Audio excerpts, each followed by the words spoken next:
Sa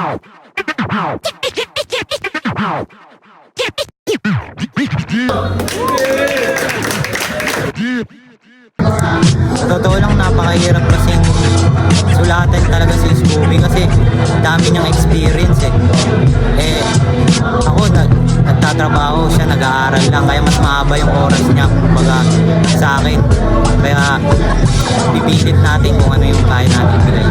Sa style ng kalaban ko, hindi ko siya masabi pero kasi nung nakaraang event, napanood ko siya na parang sanay siya mag-jokes, pero ang akin lang kasi kulang yung confidence niya, kulang siya sa kumpiyansa, pero sana ngayon mag-improve siya at matawid niya yun para maging solid yung laban namin. Pressure kasi champion yung kalabang ko ngayon pero siguro ibibigay ko yung best ko para mabigyan din kayo ng magandang battle at talunin siya. Paghahanda ko siguro mga typical na handaan ko lang kasi inuna kong sulatan talaga yung kalaban ko sa pare-pare, pero dito naman hindi ako papayag na hindi ko i-boost yung yung best ko kasi lalo tournament to, malaki ang nakataya, kaya dapat laging 100% lang yung yung ibibigay sa kada laban. Marami siyang style ang pinaka sa kanya kasi mataas yung confidence niya, kaya niya sumabay kahit kanino, kahit wala siyang dalang sulat, basta buo yung loob niya, kahit sino katapat niya kaya niya tulugin. Para sa akin, dikdikan yun kung maghahanda siya ng maayos, kasi kapag hindi siya naghahanda ng maayos, magiging one-sided lang yun. Siguro serious mode muna kasi nakilala nila ako puro patawa pero susubukan natin, baka mapasok natin yung pagiging joker natin dito. Sa mga kalaban ko, galingan mo kasi tournament ko at hindi biro yung nakataya dito kasi nga di lang siya basta battle, and then about sa titulo ng kauna-unahang champion ng ETRA at champion ng Cebol. Hindi siya yung one day tournament lang na talagang kahit mag-freestyle ka, pero kasi ngayon na to talagang acapella format na rin, kaya dapat maganda. Si Scooby, kamukha siya ni Malupito pero kupal din siya. Sige, basta baragi natin. Cebol ETRA 2025 dito pa rin sa Abangan Sur, Marilao, Bulacan. Pangalawang laban ngayong gabi.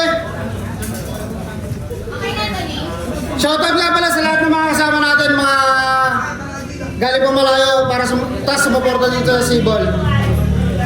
Shoutout din sa lahat ng Cebol staff at sa lahat ng MC na buo-buo ng liga, sa lahat ng sumusuporta sa Battle Rap. Cebol, mag-ingay para sa parting na laban, no? Shoutout sa LA House of Overload, Chicken Submarine, Prince Central, Customers, Barbershops, Static Artist Collective, Mulanos, kay Boss D, sa kapatiran ko, Tawagama P, sa buo ng Marilao Triskelion Council, sa chapter ko, Triskelion Diragbalon, sa lahat ng kapatiran, gang sa Marilao. Shoutout sa inyo lahat, sa AKT, sa SRB, sa TST, sa TBS. At, ang laban na parating, para sa ETRA 2025, sa kanan ko, Marilao represent. Magingay tayo lahat para kay entry. Politikong pabibo, makikitid ang ulo, nakahawak ng salapi, limpak ang naiuwi, yung iba ay nasawi, nagutom nag-antay, natutong pumatay, sa gobyerno'y umaray, panay pangako na ang lungsod ay magbabago, marami daw silang hinandang mga proyekto, sino-sino nga ba ang sumusuporta dito? Siyempre sila kunwaring matali. Sa kaliwa ko naman, Marilao represent din. Magingay tayo lahat para kay Scooby. Pinagsama ko yung dalawa na mukha lang tangang nag-aaway sa dummy account. Eto na babagay, solidong sapak dyan sa ulo ninyo na ang utak sabaw. Masyadong maingay, di na nagtanda, at dapat ibitay tong mga tanga. Di na kapag hinay kayo ay napilay, tanggal inyong tibay sa aking kataga. Minsan lang Pangalawang laban ngayong gabi.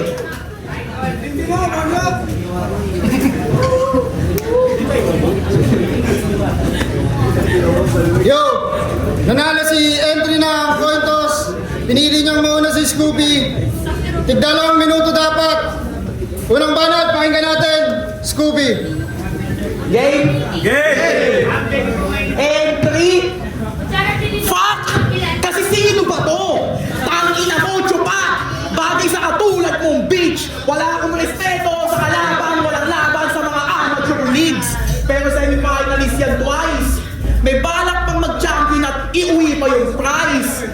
di nakasabay. Umuwi kang sablay, bukas palad maging kampyon, pero yung kampyonato ay napasa aking kamay. 24 anos na walang pangarap, puta yun ay di okay. Wala ka nang patutunguhan, makinig ka man sa COJ. Binastos ka ng bunso, mukhang hindi na nga yung tama, pero baliktad ka ngayon, puta, gumalang ka sa bata. 24 anos na walang pangarap, sarap mong balian at talian at ikay pagbabalingan ng inesabay at rat sa katawan mo ng machine gun at pugutan tong makata na pabida ng makita at makilala kapag ulo mo'y laman na ng balita. Kasi you're just somebody na feeling artist dito sa Earth's latest server na ang purpose ay magsilbi sa malalaking companies at mapabilang ka sa minimum wage earners. Pero at least may trabaho. Ulul, wala ka talagang choice kaya ka nandyan. Ang iyong abilidad ay ang mag-ilusyon kang mulat sa realidad. Paano? Yun na lang ang pag-asa mo. And that shit is fucking whack. Ikaw ang walking example ng mulat sa pagiging bulag. Kaya anong ginagawa mo rito? Sayang yung 540. Mukhang gago itong bay na bay. Alam mo ba ka nun? Alam mo? Magtrabaho ka ng 9 to 5. Pareho naman tayong may trabaho, pero may ibang kasagutan. Ikaw may binubuhay, ako may sariling kagustuhan. Kaya ako mag-awol o mag-resign, katsak naman yan ay mabisa. Pero inayaan mo rin mamatay sa gutom ang iyong pamilya. Ano, masakit? Totoo lang tayo dito, boy, na talagang choice mo magtrabaho kasi wala ka namang choice. Kaya anong ginagawa mo rito? Please fucking go back. Magtrabaho ka sa drive-thru ng Dunkin' Donut. Huwag nang umasang ma-promote habang buhay nang alipin yung pabita. Ikaw ang simpleng definisyon ng modernong miga. Unang round, body bag agad. Pag nakita tayo, itong battle natin yung tanda mo. Pero ngayong tanggal ka na sa tour, nasa susunod naman tanggal ka sa trabaho. Mananaig ngayong gabi, ako namin dun sa tabi. Bangkay mo ay parte-parte, walang balik pagkat nagpaandar sa'yo na ay tangke.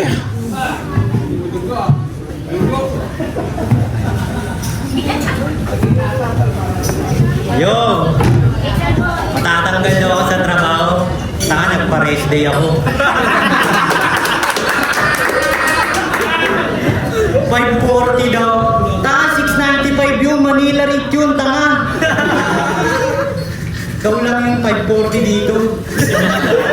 Tapos laging tinatanong, ano daw ginagawa ko dito? Malamang magbabattle rap. Alam kong last battle. Alam kong mga last battle ko yung pupunahin ko. Wala na mga bago dun, Reza.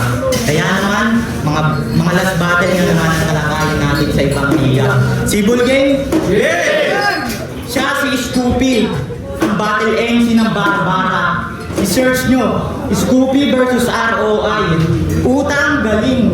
Nilait niyo yung kalaban, pati yung tatay na may sakit sa paningin.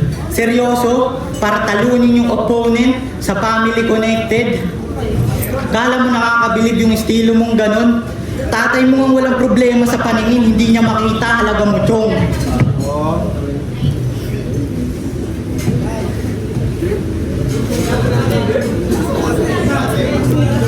Tahimik.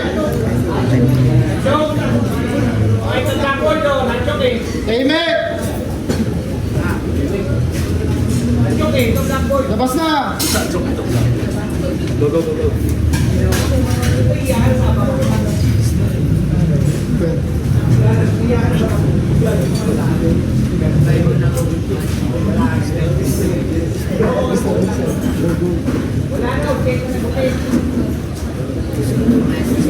Tatay mo ang walang problema sa paningin, hindi niya makita, halaga mo chong.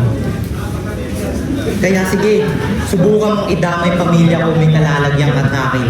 Kung sa kanila, oks lang yun, pero sa akin huwag mong susubukin. Pampaswerte mo ay mamalasin. Kahit damdamin mo, kaya mong wasakin. Kaya kitilin ang buhay nitong pilingerong tabatsoy. Kung mag-champion ka man, kung makachamba ka man, hindi na pwede yun, boy.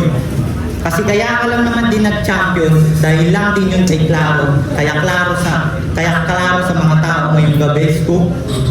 Kaya klaro sa mga tao, hindi mo matatawalan, Scoop. Lulubog ka sa lalim ko. Mga marat, Scooby. Yo! Yung mga linya mo, di ko nire-rebat yun kahit alam kong mahina. Pero putang ina na nag-iingay doon, masyado kang pamita! Di-distract pa eh, no, ulul? Kala mo talaga eh, no? Okay, game! Sibol, game? Game! Yo! Kanina alas 2 nandun ako sa bara-bara nakipagdigma kay T-Dre. Tas ngayon tumigma na naman, dedikasyon ko na ay insane. Pero klaro, mukhang yung pisto ata gusto mong ma-invade. Paano yung kalaban, walang kwenta, parang galing lang sa eBay. Tapos yayabangan pa si spoiler na kami raw yung main event. Tanga, hindi ka dun belong. Ako lang yung dahilan. Huwag mo akong susubukan kung usapang aningan. Niwala ka ng improvement kahit nasa iyo na yung pabor. Kaya sabon-sabon itong bano na puro lang rason. Ay, kalalapag ko lang ito, natatapon. O bakit hindi? Pag nag-joke ka pa, mahiya ka na lang. Sobrang dami mo ng oras para lang maghanda. Kung usapang pandikinan, di ikaw aking kalaban. Kita-kit sa second round dun sa may technique sa pangalan. At ikaw, huwag nang umasang tatagos bagkos hindi ka hahadlang. Walang kapos tapos ngayon sa laban di ka lalamang. Ni hindi makadikit itong nagpipiling halang. Kahit magsulat ka pa ang kapantay mo si Badang. Batibag kung batibag talagang bakay mo hihilera. Patayan kung patayan mala World War II yung tema. Saksak ng bayoneta echapuera sa Europa. Kahit patigilin mo ako di mo matatapos yung gera. Iniksian ko lang yung round 2 na 2 minutes ang usapan. Binigyan na ng partida para lang na mabawian sa laro na kung saan ako ay may pagkagamay. Kaso malabo ang lahat at paano dun sa unang ikot ay ikaw na pinatay. Round 2 game? Mamersonal ang napili niyang estilo at nakuha niyo kay Bagsik na nagpangalan pa sa'yo mismo. At di ba si Batas ang idolo mo? Ba't hindi ka na rin magretiro? Ano pang ginagawa mo dito? Gusto mo rin mag-back to back? Pero ako yung nilagay na trap. Mga bakang uwak. Gumagawa ka pa ng kanta pero wala kang magandang track. Kaya stop thinking what you wishing for. Butigin mo ako yung easy round, di talunin mo yung dating ako. Ano Scoop? Nagulat ka ba? Kung hindi, may round 3 pa. Malauchiya, ibang taktika. Umakachamba ka? Ano Scoop? Ano Scoop? Nagulat ba? Kung hindi, may round 3 pa. Malauchiya, ibang taktika. Umakachamba ka, hindi na pwede pa. Kung matalo, kung ito, pag nanalo pa, yung laban, luto na.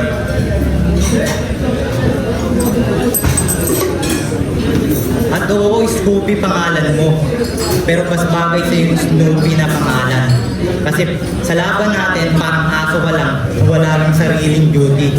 At oo, Scooby, tunog Scooby na cartoons na palaging confused. Habang ako, mala Sherlock Holmes, palaging may proof.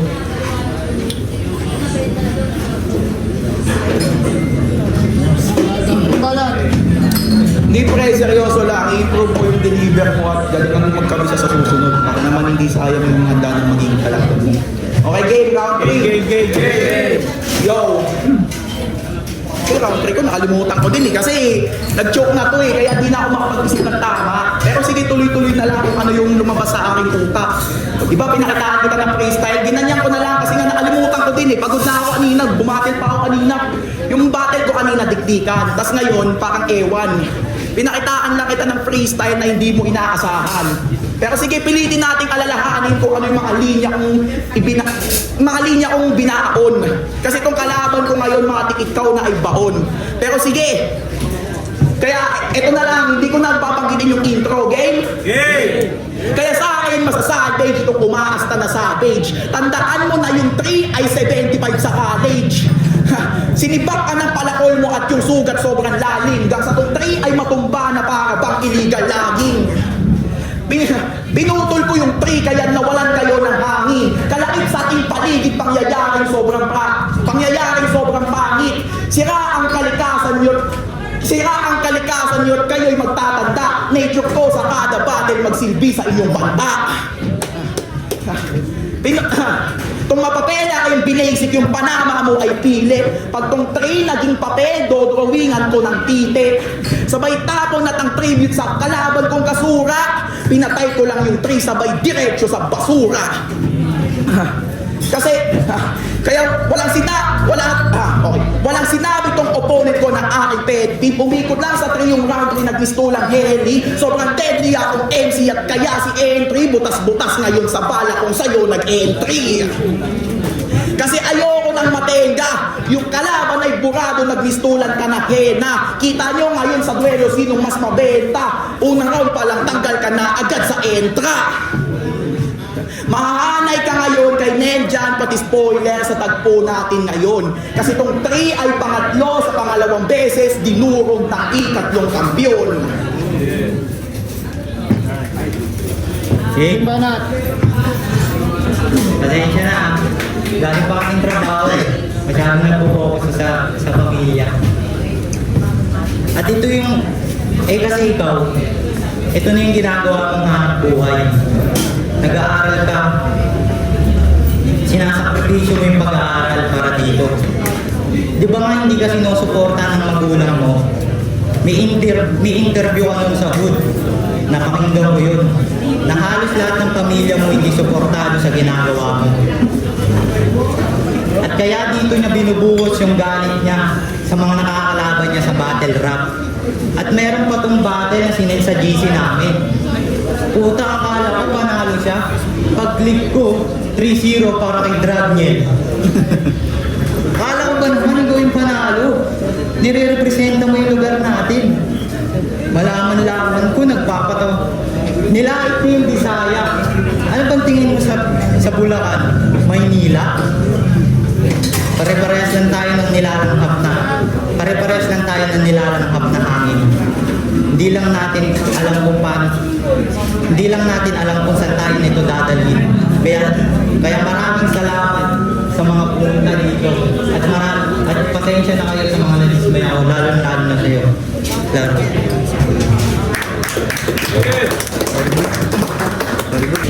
Entra 2025, Scooby versus Entry.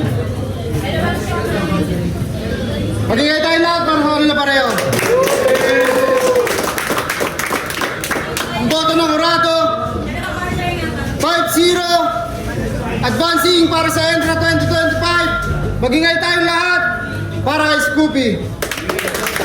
Shoutout sa Good Friend Worldwide sa nag-i-sponsor sa damit ko. Shoutout sa inyo lahat. Pasensya. Yo, Fredo, Kati Artist Collective.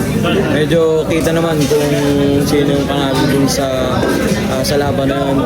Nag-stumble si Entry sa round 1 hanggang umabot ng round 3. Medyo nawala na yung confidence niya kaya naging alanganin na yung mga rounds niya.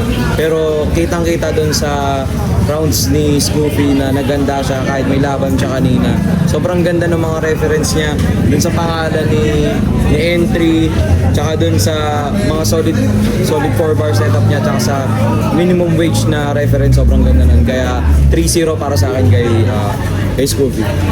Ayun, stoic nga pala. Battle ni Scoopy and Entry. So, boto ko kay Scoopy 3-0. Kasi si Scoopy yung sa round niya, alam mo yun, buo yung tema niya. Iisa lang tema kada round niya. Yung sa trabaho ni Entry, tapos yung sa 3, sa mismo pangalan, sa palakol.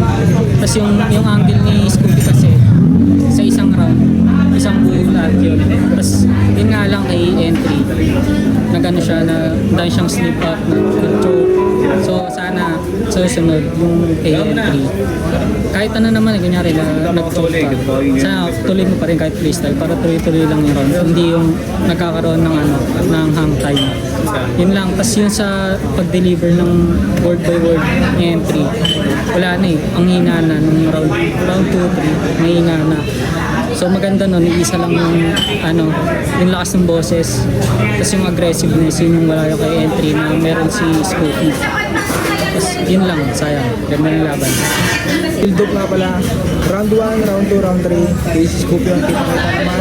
Dahil nag-choke si Entry doon. Yung round 2 ni Entry, ganda sana yung mga banat na doon. Kaso nawawala. Round 2, round 2, nawawala na kaya Scoopy. Bahay nga pala mula sa grupo ng Flood Control Projects. Ang laban na Scoopy tsaka Entry kanina. All 3 rounds yun kay Scoopy, yung matic yun. Kasi grabe ginawa ni Scoopy doon. First round, grabe talagang multi eh. Binaw niya ng gusto eh. Kitang-kita naman. Tsaka nag-joke pa yung kalaban. Kaya matic yun. Kay Scoopy ako. Paras pa rin kay Entry. Sabi nga pala, yung boto ko sa nangyaring laban kanina is binigay ko lahat para kay Scoopy.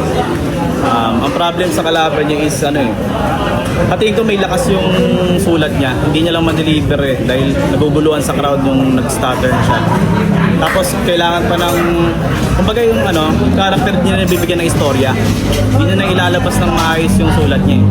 Kaya masyado na siyang binuo ni Scoopy. Lalo na sa 3 rounds na hindi niya na kinumpleto yung sinulat niya. Parang nagbigay na lang siya ng linya na nakakonekta sa sulat niya. Lakas. Yo, maraming salamat din kay Scoop, tsaka pasensya kung may mga nadismaya ako. Aminado, alam nyo na, lahat naman tayo matututo sa pagkakamali natin. Kaya abangan nyo ako ulit.